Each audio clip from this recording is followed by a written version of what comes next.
that I'm safer, safer now. I'm safer now. Hey, I'm John McLucas. I'm a traveling pop producer, and today we are unpacking, recording pop R&B female vocals. I'm going to show you the exact mix chain I used in this song, why I made those decisions, and then also how to create a kind of crunchy radio version of that finished vocal too. That's a pretty common thing that is across that kind of genre. So let's go ahead and jump right in here with Safer Now by Leah, which just came out and is an incredible piece, but we are just focusing on the vocal today. So let me go ahead and play you the lead here. I'm safer now. I would lie if I said I didn't miss it just a little bit, but I'm safer now. All right, so we're going to just strip it back and overview everything that's going on from the very first plugin through the entire chain. Now, before we get into that, I do want to say the intent with this mix in this song was definitely warm, intimate, rich, lush, almost dark feeling, because there should be this hugging myself, talking to your inner child energy that is really in the story of the song. And Leah has her own discussion video about her vocal production work, so please check that out after this one as well. That'll be linked below. So the very first thing I did was put some tuning on just across the vocal. I would lie if I said I didn't miss it just a little bit, But well, also without it. I would lie if I said I didn't miss it just a little bit. It's very, very light. It's doing very little. It's super, super tight. So just something to kind of lock in that pitch, because especially when we get in with vocal stacks, those little nuances do add up. And especially in pop, we want that perfection. With that dialed in, the next thing I want to do is start carving out some of the bedroom frequencies of the vocal. I learned this from Seth Munson, my guy. So check this out before. I would lie if I said I didn't miss it just a little bit. After. I would lie if I said I didn't miss it just a little bit. Definitely helps with the vocal sounding natural. We're pulling out a lot of the crap instead of trying to boost all over the place, just removing what we don't need, and it gives you a really good starting point for a vocal mix with really any vocal. And the next thing I did is I went over to RVox. I would lie if I said I didn't miss it just a Very little light. bit, but I'm safer now. Because also she's a very dynamic performer, so over here. I would lie if I said I didn't miss it just a little bit, but I'm safer now. Compared I to would lie. this one. So I love RVox because it's really transparent. It's able to handle some pretty aggressive dynamics and transients and shapes and really smooth them out. So with somebody like her who can go, I do, like, it's really good to be able to pack that together like that. After the compression is kissing it anywhere from like 2 to 10 dB, depending on the dynamic moments. Brought it into CLA vocals specifically for the compression and the bite. So check that out before. I would lie if I said I didn't miss it just a little bit. I would lie if I said I didn't miss it just a little bit. There's obviously a volume boost going on there too, but the high-end boost that goes on as well is really, really great. And the compression isn't my favorite as like a standalone compression, but I think it is a great accent compression. It's able to handle, I think, a little bit. I've never liked how it felt driving a vocal into it. But I think it does a really good job brightening up the vocal and just giving it that pop sheen that we are typically looking for. And you have 3 different options here. I would lie if I said I didn't miss it just a little bit, but I'm safer now. I would lie if I said I didn't miss it just... But like the roof one feels too open for me, and I just like the I bite. would lie if I said I more didn't miss it closed just a in little than bit, but I'm you safer. might expect from a vocal. And then this multi-band compression next is really just kind of doing a multi-purpose. One, I wanted to tame down some of the S's, but then 2, it's also just doing some overall high-end management and tightening. I would lie if I said I didn't miss it just... I would lie if I said I didn't miss it just a little bit. Really hits it, glues it in, and sounds great. So just, again, those S's aren't in the way. And then from there, hitting it with a final compressor. 4 stages of compression if you're counting the de-esser. But let's face it, pop vocals need more compression than normal.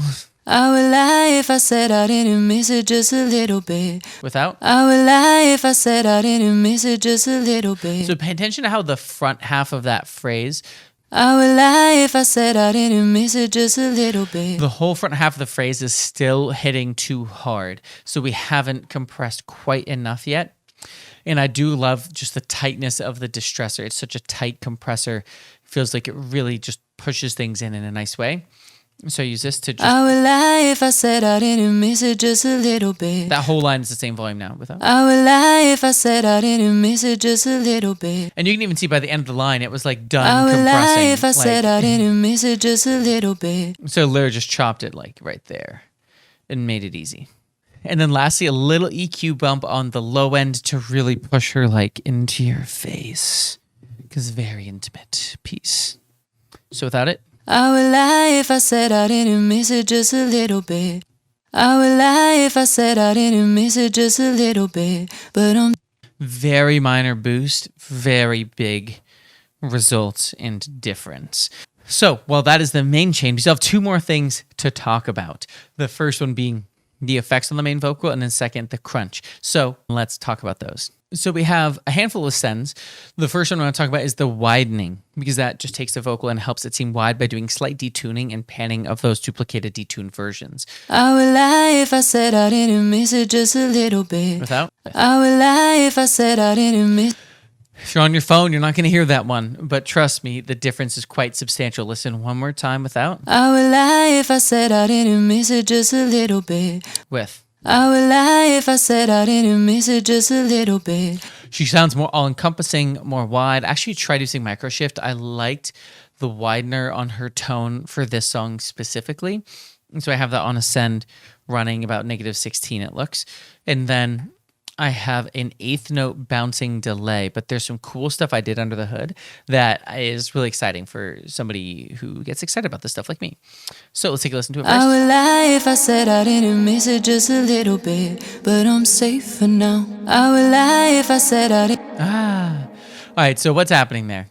The first thing is I'm starting off by de-essing because nobody wants an SE delay. I would lie if I said I didn't miss it just a little bit, but I'm safe. You get like a little extra high-end transients and they're not very attractive, so always make sure to have that on first, especially with the super poppy vocal. And then just a basic bouncing delay. I have the ping pong effect on, so it bounces left and right, then left and right. The analog on, and the feedback about 70%. So it's a pretty long-lasting delay, like pretty cascading, I would say, to classify it. And then from there, I wanted to smooth it out a little bit because I still felt like a little harsh at times, and I came back and added this I would soothe lie on. if I said I didn't miss it just a little bit, but I'm safe. But if I had to guess, I was probably on a very specific moment in her louder sections, and I'm not going to go find it, but I'm sure I had a reason for it. So there's one more thing that I want to talk about that makes this delay really special. Now, I turned it off, but take a listen one more time to just the actual delay echoes. I would lie if I said I didn't miss it just a little bit, but I'm safe for now. It's just too dry. It feels detached. It doesn't feel right for this kind of intimacy, especially like this kind of lo-fi R&B-esqueness. So I added a reverb onto our delay send. I would lie if I said I didn't miss it just a little bit, but I'm safe for now. And it's about half wet, very, very wet, and it just makes it so much more lush. And then lastly, just a bit of filtering I on the would lie EQ. if I said I didn't miss it just a little bit. And funny enough, I left in a bit more low end than I typically do because of the kind of song it was and the production and the track behind it. And again, if you want to hear the whole thing, go listen to the song after this video. So with that done, what can we do to create that nice crunchy radio effect? Because that's one of the classic trademark things I think of any good intimate genre feel. It's a nice crunchy version of a vocal. So this is a trick I learned by really just playing around with this myself, because I've played around with a lot of ways, from filtering to saturators and stuff like that. My favorite thing to use is the CLA effects module, just the drive only, turned down low. I'm safe for now. Without? I'm safe for now. With? I'm safe for now. It feels like an intimate telephone. Does that make sense? That sounds really, really great, because when the default was way up here. I'm safe for now. Little too crunched out. It's just a little more hollow feeling, a little more open feeling, and it's really, really nice, intimate, lush, and delicious. I'm safe for now. That's a trick I'll use, or you can always try to filter and use a distortion you have yourself or something with drive very lightly to get that effect. But this is by far my #1 hack to get that done quickly. So there it is, my pop vocal chain for a female R&B vocal. Hope you enjoyed it. If you found this valuable, let me know down below, because I always really appreciate hearing the feedback from the community. You're incredible, and I appreciate you. So get out there, work hard, and remember, you're just one song away. Cheers.